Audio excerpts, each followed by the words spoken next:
Hello, and welcome to another episode of Happy Hour with Hockett. I am your host, Anna Hockett, and I can't wait to show you a newer business in Colorado Springs that we are privileged to interview today.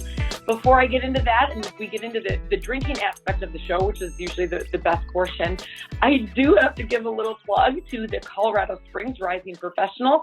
This is a group that whether you've been in Colorado Springs for years or for weeks, will really meet you where you are. And whether you're looking to make a ton of new friends or to connect with other businesses or nonprofits that you might want to support, the Colorado Springs Rising Professionals is really what you make of it. And it's really there to meet you wherever you need it to be. So without further ado, though, let's meet my guest today. We have Bramble and Brie, and I'm going to let each of these lovely ladies introduce themselves. Oh, thank you so much, Anna, for having us. My name is Niki Scott, and I am originally from the Seattle area, moved here to Colorado Springs about 15 years ago with my husband and our son. And we just love being here in the Springs. We love being outside, just the beauty that Colorado Springs has. And I have 3 grandkiddos that I love spending time with. And yes. And did you have your children when you were 12 or what? I did. Anyway, we just love the culture here in Colorado Springs and just kind of the community feel that it is and just a perfect place to start a new business like Bramble and Brie. So exciting. Jen? Oh, hello, I'm Jen. I'm originally from the Dallas area, actually, but I got out of Texas as soon as I could and came to Colorado for similar reasons, just the beauty in the mountains and being outdoors and stuff like that. So I've actually been a pastry chef for almost 14 years. I own a small business already here in Colorado Springs, Snowberry Bakehouse, mainly wholesaling to local coffee shops, but then was doing baking classes with these 2 ladies. And we just decided to join together and make Bramble and Brie. That's amazing. Hi, I'm Patti. My husband and I moved here, gosh, I think it's been 27 years ago from Florida. I thought, being from Florida, growing up there, I thought Colorado is basically like the Arctic, and I was going to die a frozen death. But anyways, I absolutely love it here. I wouldn't want to be anywhere else. I have 3 children. We raised our family here. I was really busy. They were pretty young when we moved. And then I had helped my husband with a business that we owned here in town. And we retired about 4 or 5 years ago, and now I'm getting into trouble with these ladies, and it's just been so much fun. That's wonderful. Patti, we're in Florida. Sarasota on the Gulf Coast. Okay. Beautiful. I'm glad not to be there at this hurricane season, so this is fine with me. For sure. Wonderful. Well, ladies, let's start off like I like to with a little toast since it is happy hour. I have wine because nothing goes better with charcuterie than wine, in my opinion. So I toast to you, and I can't wait to hear more about Bramble and Brie. Cheers, guys. Cheers. Oh, any excuse for a little toast and a glass of wine, I'm on board with. So tell us about Bramble and Brie. Gosh, so as Jen said, we were doing cooking classes, baking classes together, and we always knew that there would hopefully be a time that we wanted to do a small business together. And Jen actually had a family member that received a charcuterie box, and she looked them up on Instagram and sent it and said, "Hey, isn't this cute?" And I'm like, "Yeah, that's really cute, and why can't we do that?" And that's literally how it started. Yeah. And so this started right during COVID, at the beginning of COVID, and we were all sheltering at home and having Zoom meetings, and we just finally said, "Are we going to do this?" And we made the decision to let's go ahead and let's do this. And so here we are a few months later and getting ready to launch. You guys, this is so exciting. So tell me, did you all officially meet one another at that cooking or the baking class? Or did you kind of know each other before that? We knew each other. Well, I met these two doing some volunteering we worked in a mobile kitchen and with a food pantry. And that's how I met them. I don't know, we just laughed a lot and had just a fun time together. And I think that's how we kind of decided to do something together. I feel like every time we got together, we would have amazing food and drink. Like we basically had like a charcuterie party every time that we would just get together as friends. So it seemed only natural that we were like, why don't we just like make some money off of this? Because we're foodie friends. We love to talk about food. We love to send each other pictures of food. And so it seemed only natural that this was the right business for us. Absolutely. So you guys don't know me. We just met obviously, but I lived in Chicago prior to moving to Colorado Springs in a huge high rise downtown Chicago. So exactly like the Springs. I still think, and my friends that I've ever had drinks with think that I'm the most dressed up person in Colorado Springs, but that's all right. I'll own that. But so in Chicago, and I feel like in some bigger cities, like charcuterie took off a little bit ago, and it was like that. And maybe it's because I've also been to Italy and things like that. But it's one of I would call it a food group for that matter. So tell me about, like, it takes guts to start a business no matter what, but I feel like in the food industry in Colorado Springs in COVID, that's like a really big leap to take. So tell me about, like, obviously I've said our old girlfriend saying like, oh, this is a good idea. We should make money off of this someday, but nothing really happened. So tell me about how you decided to really make it happen and then like the steps that you had to take. Well, in COVID, I mean, actually I think it's going to work out because we are going to be delivering our boxes. So we're not asking people to come to us unless they're just picking up, so it's not like a restaurant setting. We will bring it to their doorstep. So, that might be actually our advantage. Yeah, it's actually perfect in a situation like we're in right now. But do you have did you have to invest in a kitchen and in all this equipment and things? Tell me about the whole process of getting started. So because my other business is baking, I actually already have a kitchen space. So we kind of already had that built in. And so Bramble and Brie just kind of moved in with Snowberry and we, share that space together. And so that was actually, not difficult to maneuver around. But what was the moment that kind of made you say, this is a good idea, we are going to do it and get a website and start doing this? And then how do you divvy up the labor? Because either that or he had lots of wine. Yeah, wine might have been involved. You guys, that's literally all I'm thinking. It's like, I'd have to be pretty drunk in order to like really put wheels in motion on this.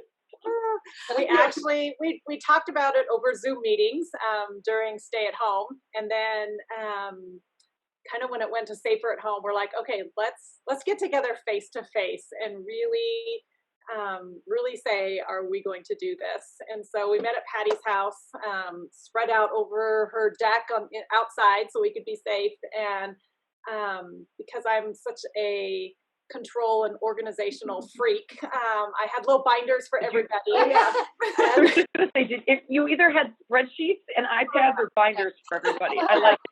Okay. I'm very type A too, so I get it. Yes. We had our little binders and we just said, okay, here are the things that would need to happen if we're going to do this. First thing is we have to come up with a name. And then, how are we going to do this? What is it going to look like? Are we delivering? Are people picking up? What are our boards going to be? We had about 85 different boards that we wanted to offer, but realized that would be probably not doable to start with. So we narrowed it down to 5 different boards and we just started, we'd meet every 10 to 14 days with a checklist and we just started working off the checklist and here we are. Yeah. That's so impressive and so exciting. And how cool is it to work with your best buddies every day? Right? There you go. Seriously. And I kind of said a couple months into this that even if we never make $10 or we never even officially open for whatever reason, it was the most fun to be able to just spend that time together during what was kind of a stressful time, and just to have something positive and different to look forward to. And so that was really perfect timing for all of us to be able to just sit down and have something else to focus on. And you know what, Niki, that's going to come across in the food and the service and everything that you guys do. You know, I feel like everybody that I talk to that truly loves what they do and they enjoy it and they enjoy who they work with, it makes the dining, the delivery, the food experience that much better. So I think that's a huge, huge win regardless. But I can tell you, I believe that you're going to be incredibly successful. So tell me about the 5 boards and how you narrowed it down, because I mean, I've never had like your charcuterie yet, but like, I feel like when I'm putting a board together, I end up either adding a bunch of stuff that I had in the cupboard or didn't have, depending on what it is. So talk to me about how you narrowed it down to 5 different boards. And for those of you that don't know, maybe we should explain kind of what charcuterie is. I've heard it pronounced so mispronounced from men for a very long time. No, I'm sorry, I shouldn't generalize that but it's mostly been by my husband, so I can say that. Well, the traditional like culinary definition of charcuterie actually just has to do with meat. So it's the making of like, pâtés and terrines and sausages and stuff like that. So traditionally, charcuterie really is just the meat side. But then, in the more modern sense and the more trendy sense, it really has to do with the whole board and putting together different flavors and textures. So, speaking of the 5 that we decided on, we knew we wanted to have just a signature board. And signature, we wanted it to be very traditional. We wanted meats and cheeses and pickles and olives and fruit, so you get the sweet and the savory and the briny and the, all of that. So that kind of was like every single one of my favorite foods. Yeah, exactly, right? I mean, you want every bite. In case anybody was wondering. There's room for dinner after that, you know? I mean, yeah, exactly. And that's, you guys, that's sidebar. That's what I'm talking about with my husband. Like, and he's in the other room. That's why I'm motioning here. He's like, well, what's for dinner though? And I'm like, this is dinner. This is dinner. Yeah. So every time he goes out of town, which is often, typically this is what my meal is, and I'm a happy little camper sitting on my couch listening to music that he doesn't like, because that's what I like to do when he's gone. But anyways, continue. But it can be dinner for sure. So.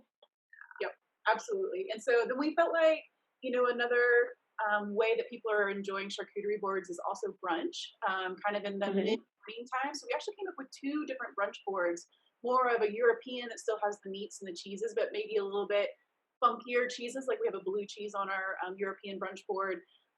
But then also the American brunch. Americans, we like our sweets in the morning. So it has homemade pastries and fresh fruit and 2 different kinds of dip. And we actually, speaking of that, we make all of our own crackers and crisps and twigs and spreads and jams, all house made.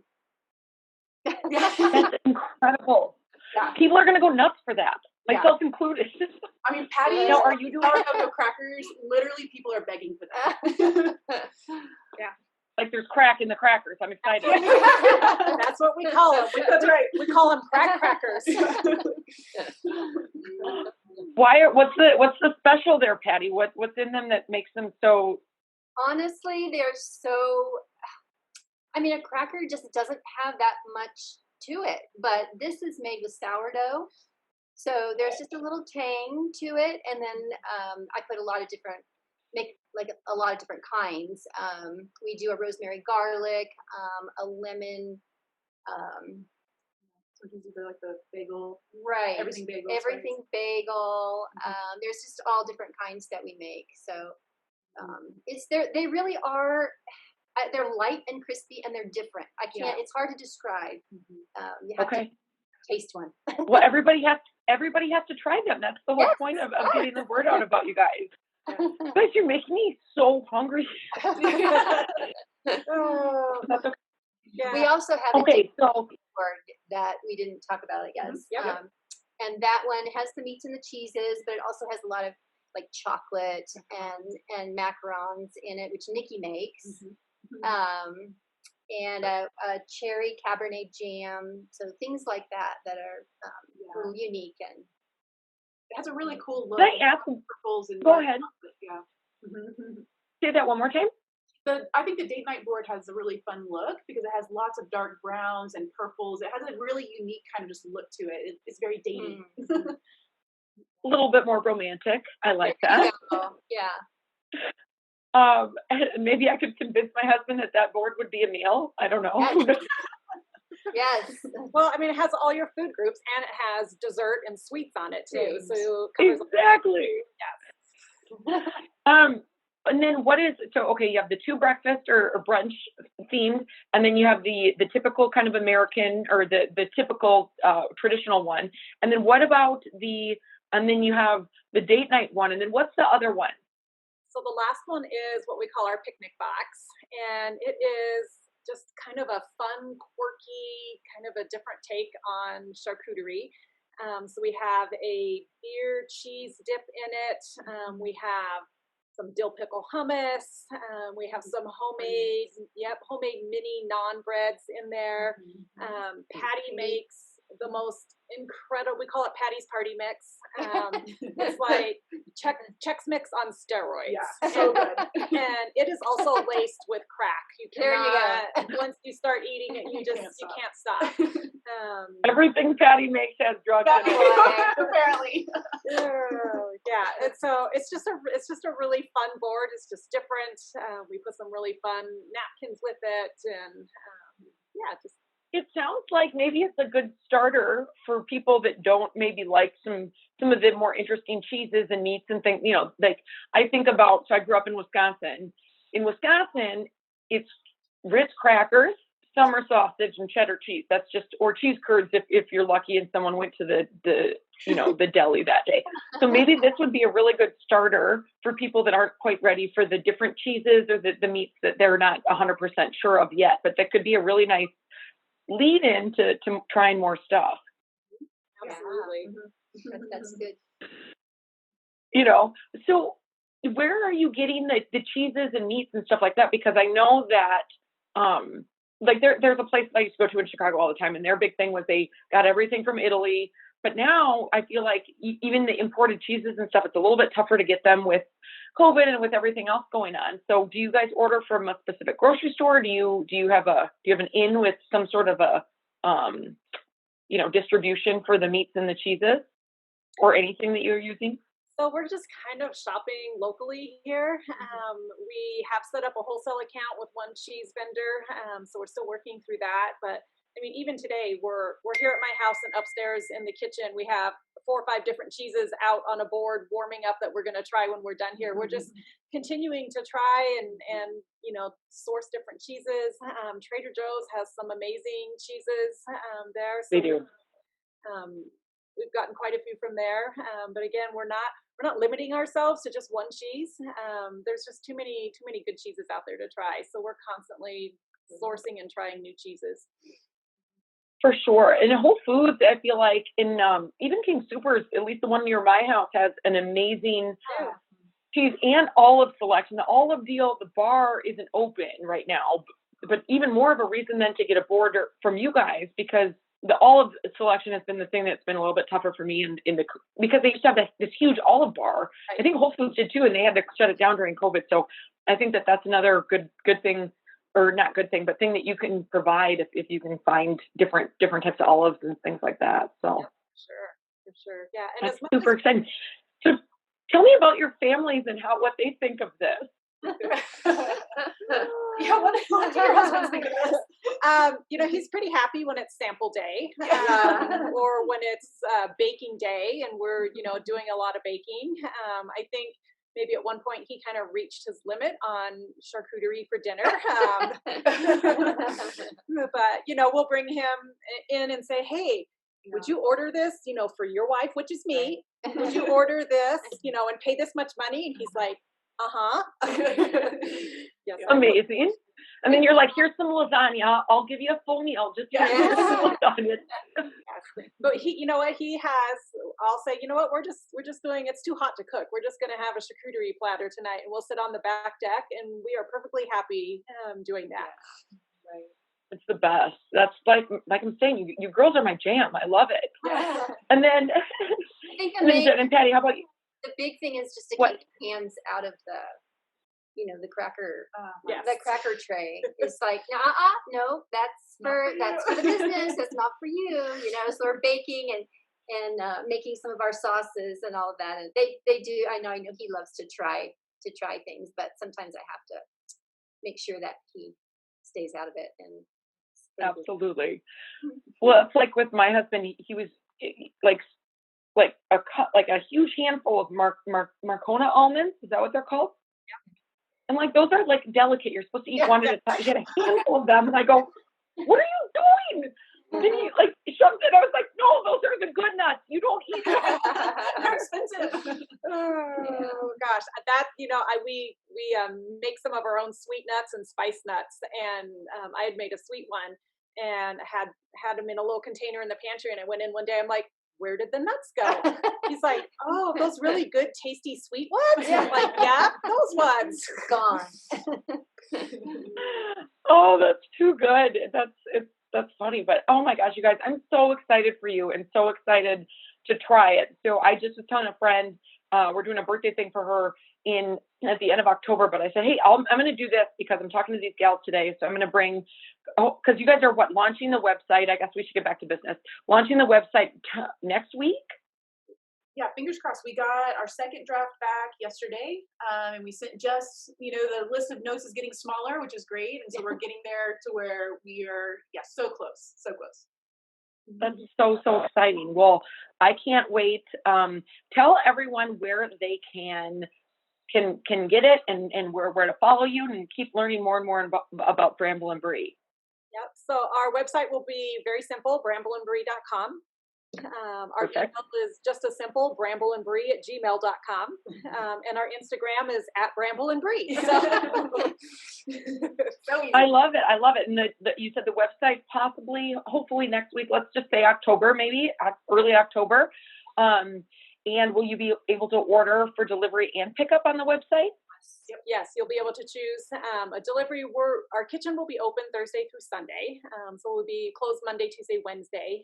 But we will build boxes and you can pick up or deliver Thursday through Sunday. Wonderful. So you guys, brambleandbrie.com, or on Instagram, it's @brambleandbrie. And email is brambleandbrie@gmail.com. I assume for orders and stuff like in the meantime, because I know our president, Zach, had ordered a board, and that's kind of how we got connected, which is so exciting. But if someone had a dire need for a board in the next 2 weeks or something before the website's 100%, I'm sure brambleandbrie@gmail.com does work. Am I correct on saying that? Yes. Yeah. Or people can message us on Instagram. We've been filling a lot of orders through Instagram. Mm-hmm. That's really, really exciting. Well, you guys, it's been such a pleasure meeting you, and I cannot wait to throw a ton of business your way. And if you ever need a taste tester, I am also available for that. I can even pay in wine, and my friends will attest, I'm never one to not walk in with a bottle in each hand, even if there's only 2 people. So let me know, and I will be happy to help in any way that I can. I'm so excited to meet you guys.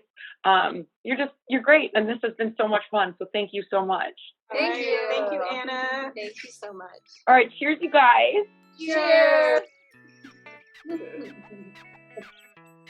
And one more shout out to the Colorado Springs Rising Professionals, who have been the ones editing and getting us connected with these great local business owners.